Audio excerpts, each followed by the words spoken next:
현장 다녀왔습니다. 20분 뒤면 이재용 부회장의 1심 선고 공판이 시작이 됩니다. 그런데 이현정 의원님, 네.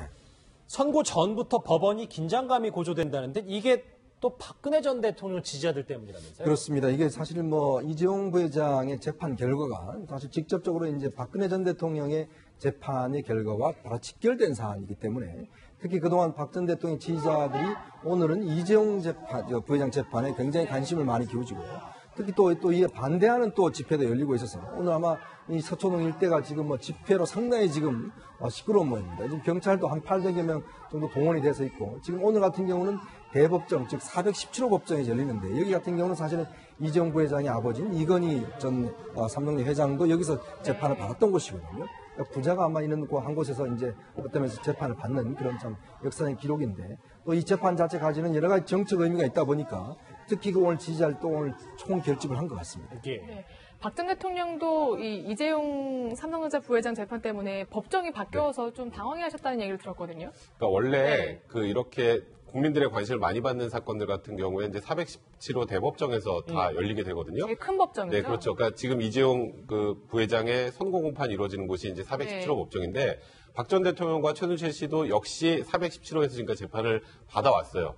그런데 오늘 시간이 겹치는 바람에 그러면 선고하는 곳을 옮길 수 없으니까 일단 오늘 한층 밑에 있는 317호 이제 중법정에서 오늘 재판이 진행되는데 박 전 대통령이 매일 재판을 받던 곳에서 갑자기 이제 층수가 바뀌고 안에 규모도 바뀌고 하니까 좀 약간 당황을 했던 것 같아요. 그래서 어떻게 여기 어디에 앉아야 될지도 잘 모르고 좀 우왕좌왕해서 여성 경위의 도움을 받아서 오늘 착석을 하고 그리고 지금 재판이 진행되고 있다고 합니다. 그런데 오늘 본인의 재판보다는 한층 위에서 하고 있는 이재용 부회장의 선고 공판에 훨씬 더 관심이 많지 않을까라는 생각이 드네요. 그러니까 오늘 서울중앙지법의 메인이 이재용 부회장이기 때문에 네, 그렇죠. 잠깐 박 전 대통령이 밀려난 셈이 됐네요. 네. 근데 이제 이재용 부회장이 만약에 뇌물공여 혐의가 인정이 돼서 유죄가 난다면 박근혜 전 대통령에 대한 이 혐의 중형이 불가피하다는데 어느 정도 수준의 중형이라고 보면 됩니까? 그러니까 일단 뇌물 같은 경우에 뇌물을 준 사람은 그렇게 중하게 처벌하지 않습니다. 아무리 많은 돈을 줘도 뇌물 공여한 경우에는 5년 이하의 징역형인데 뇌물을 받는 경우에는 아예 얘기가 달라져요. 1억이 넘으면 10년 이상 또는 무기징역형의 선고가 나게 되거든요. 아, 박근혜 전 대통령. 네, 그러니까 이거는 살인죄보다 더 중하게 처벌하는 거예요. 그 정도로 공직자의 직무 청렴성을 굉장히 강조하고 있는 조항인데 만약에 오늘 이재용 부회장의 재판에서 지금 모든 뇌물죄가 일단 세 가지거든요. 이재용 부회장 같은 경우에 재단에 출연한 거, 그다음에 최순실과 정유라의 승마 지원금, 그다음에 동계스포츠 영재센터에 지원한 거 이 세 가지 중에 하나만 유죄가 나온다고 하더라도 박 전 대통령 입장에서는 중형을 피할 수가 없는 상황이고요. 그리고 사실 그래서 이런 얘기를 합니다. 오늘의 재판이 박근혜 전 대통령 선고의 예고편이다 이런 표현까지 쓰는 게 오늘 이재용 부회장이 유죄 판결을 받건 무죄 판결을 받건 다른 거 다 떠나서 뇌물 공여 부분이 어느 정도 유죄 판결이 나오느냐. 그게 박 전 대통령의 운명까지 함께 또 같이 간다고 봐야 될 것 같습니다. 그러면 만약에 이재용 부회장이 무죄를 받으면 박 전 대통령도 무죄가 되는 건가요? 이론상으로는 이쪽에서 뇌물 공여 재판하고 지금 뇌물을 수수한 재판하고 다른 쪽에서 벌어지고 있잖아요. 그래서 여기가 무죄가 나와도 여기가 유죄가 나올 수는 있으나 사실 대부분은 동일하게 나옵니다. 뇌물 부분과 관련해서 오늘 만약에 무죄가 나온다면 최소한 박 전 대통령이 뇌물 부분은 무죄가 나올 가능성이 굉장히 높은 거고 대신에 이재용 부회장이 계속 주장하고 있는 것처럼 박근혜 전 대통령이 강요를 해서 어쩔 수 없이 냈다. 이제 직권남용 혐의가 되겠죠. 그럼 직권남용 부분으로 유죄가 나올 가능성은 있지만 근데 문제가 뭐냐면 뇌물 공여를 제외하면 박 전 대통령이 18가지의 혐의가 있지만 그걸 대부분 다 적용이 된다고 하더라도 유죄가 나온다고 하더라도 중형 선고될 가능성이 별로 없어요. 그렇게 되면 지금 오늘 태극기 하는 분들 지금 거의 많이 가 계신다고 그러잖아요. 만에 하나 이제 뇌물 부분이 박 전 대통령 무죄가 나오면 이분들 입장에서는 이거 탄핵도 잘못된 거다. 탄핵의 정당성 문제까지 가져갈 수 있기 때문에 오늘 이재용 부회장의 선고는 굉장히 중요하다고 봐야 될 것 같습니다. 저희 키워드가 이거잖아요. 같이 보시면 3층에 박근혜 전 대통령 317호, 417호 위층에서 15분 뒤면은 이재용 부회장 1심 선고 공판이 있는데 저 이현정 의원. 근데 박 전 대통령 일단 오늘도 평소와는 다름없이 별로 이재용 부회장의 이 1심 선고 결과에 관심이 없어 보인다 이런 전언도 있습니다.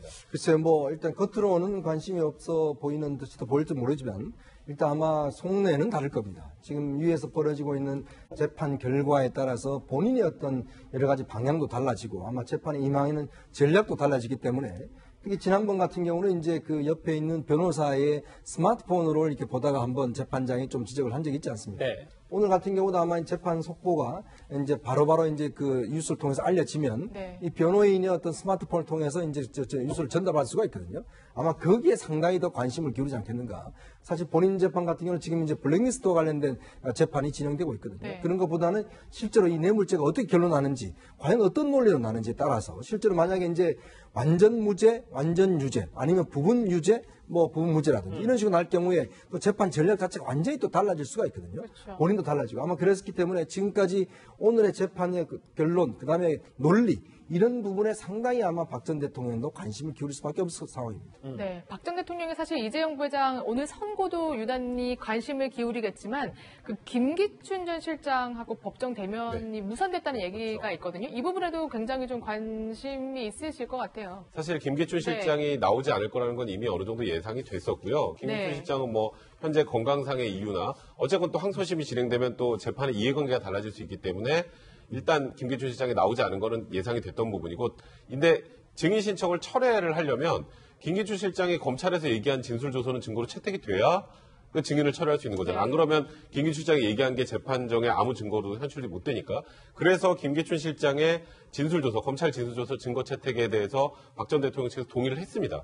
이제 그랬기 때문에 이제 김기춘 실장에 대해서 증인 신청을 철회한 건데, 뭐 그래서 어떤 게 더 유리하고 불리하냐 뭐 이런 얘기들 하지만 사실 이 부분은 유불리가 거의 상관없을 거라는 생각이 드는 게요. 김기춘 실장이 검찰에서 한 얘기와 여기서 하는 얘기가 달라질 가능성이 거의 없어요. 그리고 본인의 재판에서 하는 얘기도 거의 일관되게 진행이 되어 왔기 때문에 오늘 뭐 김기춘 실장과 박 전 대통령이 대면하는 장면이 언론 입장에서 굉장히 관심이 있었겠지만 이 재판 과정에서는 나온 것과 나오지 않은 것이 크게 차이가 없다 이렇게 말씀드릴 것 같습니다. 별로 차이는 없을 것입니다. 이재용 부회장 1심 선고가 2시 30분인데 그로부터 한 30분 뒤에 오후 3시에는 이제 자유한국당 혁신위원회가 박근혜 전 대통령 출당 등을 포함한 인적 쇄신안을 논의합니다. 먼저 자유한국당 홍준표 대표의 목소리부터 듣고 오겠습니다. 구체적과 단결이라고 화두를 던졌는데 구체적인 잔재가 되고 싶은 사람이 있습니까? 말하기 어려운 것을 말했을 뿐이고 같은 마음이죠. 시기를 보자. 3선까지 판결 확정까지 기다리자. 그 말은 다 망하고 난 뒤에 같이 망하자는 말과 똑같아요. 웃으면서 이제 인터뷰를 하고 있지만 박상훈 선생님, 출당 문제는 홍준표 대표에게는 정말 중요한 문제잖아요. 사실은 이게 이제 뭐 혁신의 필요 조건인데 통상의 정치 문법으로 말씀드리면 박근혜 대통령 스스로 탈당을 해야 되는 것이죠. 아, 출당이 아니라 자진 탈당. 그렇죠. 왜냐하면 당에 엄청난 이제 부담을 준 것이기 때문에. 근데 어찌됐든 박근혜 이제 이재용 뇌물죄가 무죄가 나온다면 홍준표발 혁신도 굉장히 장애가 올 것 같다는 생각이 듭니다. 네. 그래서 그게 끝인가 하셨어요? 말씀을 더 덧붙여주시면, 아니 이게 홍준표 대표에게 만약에 진짜 무죄가 나면 홍준표 대표에게도 큰 걸림돌이 되는 거잖아요. 죄송합니다. 내년 또 지방선을 두고 이제 어쨌든 보수가 통합을 좀 해야 되는 국면인데, 예를 들어서 그러려면 자유한국당이 스스로가 이제 변화하고 혁신하는 모습을 좀 보여줘야 되는데, 그 단초가 박근혜 대통령에 대한 출당 조치다라고 이제 홍준표 대표가 공구를 좀 떼고 있는 장면인데, 만약에 이재용 뇌물죄가 무죄가 나왔다라고 한다면 이 후폭풍이 여권에 오는 것이 아니고 홍준표 대표발 자유한국당의 혁신 프로그램에 굉장히 아문이 닥치는 겁니다. 그런 측면에서 봤을 때 오늘 이재용 재판이 역설적으로 보면 자유한국당의 향후 정치적 혁신 과정에 엄청난 영향을 끼치는 변수로 작용할 수 있다고 저는 봅니다. 사실은 여기에 더 큰 의미가 담겨져 있습니다. 홍준표 지사가 말하기 어려운 것을 말했을 뿐이고 같은 마음이죠. 자기가 이제 출당 이야기를 하니까 온갖 비난을 받지 않았습니까?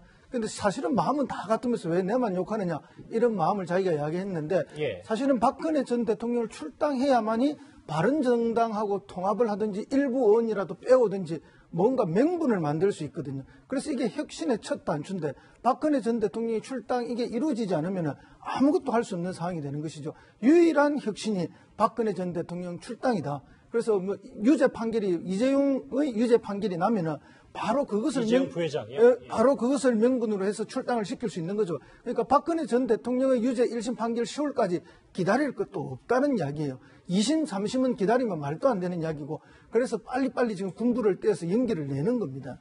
그렇다면 이재용 부회장이 유죄가 나면 출당이 탄력을 받고 무죄가 나면 조금 사그러들 것이다. 이렇게 좀 해석을 해도 되는 건가요? 근데 이제 그렇게 하기에는 그 자유한국당의 부담이 굉장히 크겠죠.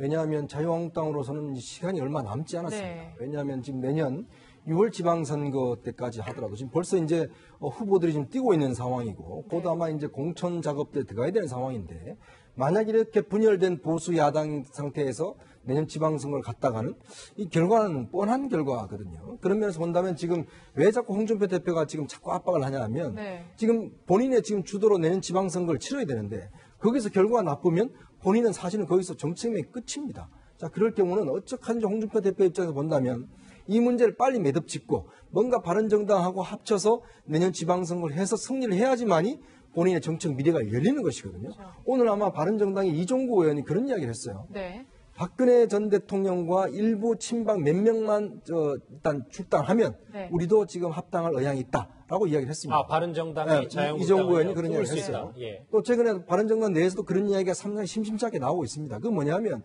바른정당도 지금 급한 거예요. 왜냐하면 뭔가 빨리 명분을 만들어서 왜냐하면 바른정당 스스로만은 이번 지방선거에서 어떤 승리하기는 굉장히 힘든 조건 아니겠습니까? 그래서 양쪽의 이해관계는 같은데 문제는 이 걸림돌을 제거해야 되는데 재판 결과에 따라서 만약에 늦춰진다?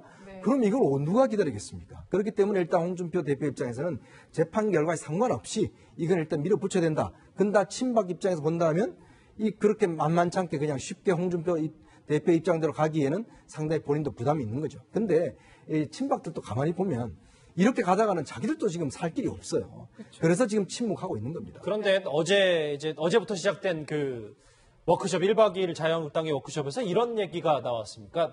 저희는 출당에 아주 집중을 하고 있는데 친박계 의원들 가운데에서도 출당 문제를 얘기한 사람이 없었다. 아직까지 물론 아직 시간이 좀 있습니다. 박상훈 소장님.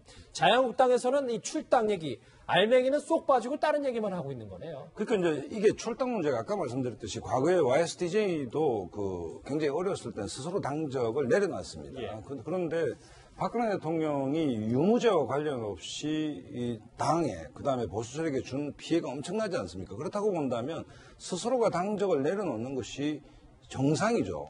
그런데 본인 스스로 탈당하지 않고 버티고 있는 장면이고 그다음에 자유한국당 홍준표 체제 하에서 이현종 의원 말씀하셨듯이 내년 지방선거를 패배한다면 홍준표 대표가 5년 뒤 대권은커녕 당대표직도 내려놔야 되는 거 아니겠습니까? 그럼 절박한 상황입니다. 그런 차원에서 이제 최소한의 국민들 보시기에 박근혜 대통령의 출당이라도 이끌어내야 우리가 그래도 그나마 혁신이라도 좀 했습니다 말할 수 있는 측면이 있는 것이고 친박 의원들도 마찬가지인 게 지금 사실 내년 지방선거에 출마하고자 하는 자유한국당 소속의 어떤 예비 후보들 같은 경우에는 부글부글 끓고 있습니다. 국회의원들 자기들은 3년 뒤 선거 있으니까 그때까지 대충 시간 보내고 우리는 내년에 당장 선거를 뛰어야 되는데 현 상황에서 어디에서 가서 과연 당선되겠느냐 우리가 실험실에 쥐냐 뭐 이런 얘기까지 있기 때문에 이 압박을 아마 친박 의원들도 받겠죠. 친박 의원들도 지역구가 있는 것이고 거기 지방선거를 치러야 되는 문제가 있는 것이기 때문에 그렇기 때문에 친박 의원들 이 출당 문제에 대해서 나서서 정면으로 뭐 조원진 의원이 탈당을 했으니까 뭐 그렇게 얘기를 한다 하더라도 자유한국당 소속의 친박 핵심 의원들이 이 문제를 가지고 정말 두드러지게 정면으로 반박한다면 지역구 사정이 어떻게 되겠습니까? 그렇기 때문에 뭐 이 문제에 대해서 애써 좀 외면하고 있는 게 아닌가 이런 생각이 듭니다. 대신 크게 주장하는 분이 있잖아요. 그런데 굳이 자기까지 나서서 자기가 그 박근혜 전 대통령을 지지하는 사람으로부터 이렇게 비난을 받을 이유가 없는 거죠. 그러니까 이제 홍준표 대표의 이야기 그런 거예요. 이제 자기가 혼자 다 떠들어주고 자기가 혼자 비난 받으면서 이야기를 하는데 친박계 의원이나 비박계 의원이나 속마음은 다 같다. 그렇기 때문에 박근혜 전 대통령을 출당하는데 사실상 큰 저항이 없을 거라고 보는 거죠. 그래서 자신만만하게 출당 이야기를 지금 하고 있는 겁니다. 홍준표 대표의 관련 얘기 또 하나 있습니다. 같이 한번 목소리 들어보시죠. 당 창당 이래 이렇게 철저하게 국민의 외면을 받아보기도 사실상 처음이고 또 지난 차떼기 파동이 있을 때보다 더 힘들게 세월을 보내고 있습니다. 우리 자유한국당이 이제는 부활하기 시작했다. 어제 여론조사로는 20%가 넘었다.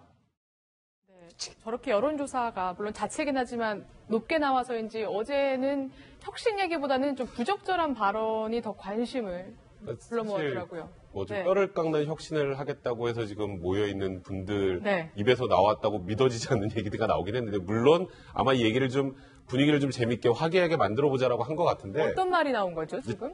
두 가지 있습니다. 이게 네. 처음에 세상에서 가장 빠른 닭이 뭔지 아세요? 이제 사람들이 모르니까 후다닥입니다. 네. 여기까지만 하셨으면 됐는데, 썰렁한. 그 다음에 네. 그럼 세상에서 제일 야한 닭이 뭔지 아세요? 그러니까 홀닭입니다라고 해서, 사실 이건 그 안에서 술자리에서 할 수 있는 정도의 얘기 수준이 지금 이렇게 뼈를 깎는 혁신을 하겠다고 하는 자유한국당의 워크숍 내에서 나왔다라는 것 자체가 국민들이 진짜 혁신할 마음이 있는 거야, 진정성이 있는 거야라는 그런 비판을 할 수밖에 없는, 또 어제 또 이런 또 논란이 좀 있었던 것 같습니다. 좀 안타깝네요. 사실 이런 얘기들로 화제가 될 게 아니라 좀 전에 말씀하셨던 것처럼 정말 진지하게 의원들 사이에서 우리가 앞으로 어떻게 하면 변해서 보수를 재건할 수 있을지, 네. 박근혜 전 대통령이 출당 이후에 또 어떻게 변해야 할지, 이런 부분을 좀 진지하게 논의했으면 좋았을 텐데, 이런 얘기를 했다라는 게 알려지면서 또 굉장히 많이 비난을 받고 있는 것 같습니다. 지금 잠깐 지나갔던 제목 그대로 맥 빠진 은석회 연찬회인데, 이현정 의원님, 네. 부적절한 발언만 논란이 될 바에는 차라리 이게 좀 아예 수면 아래 다 가라앉고 조용히 끝나는 게 더 나을 뻔했어요.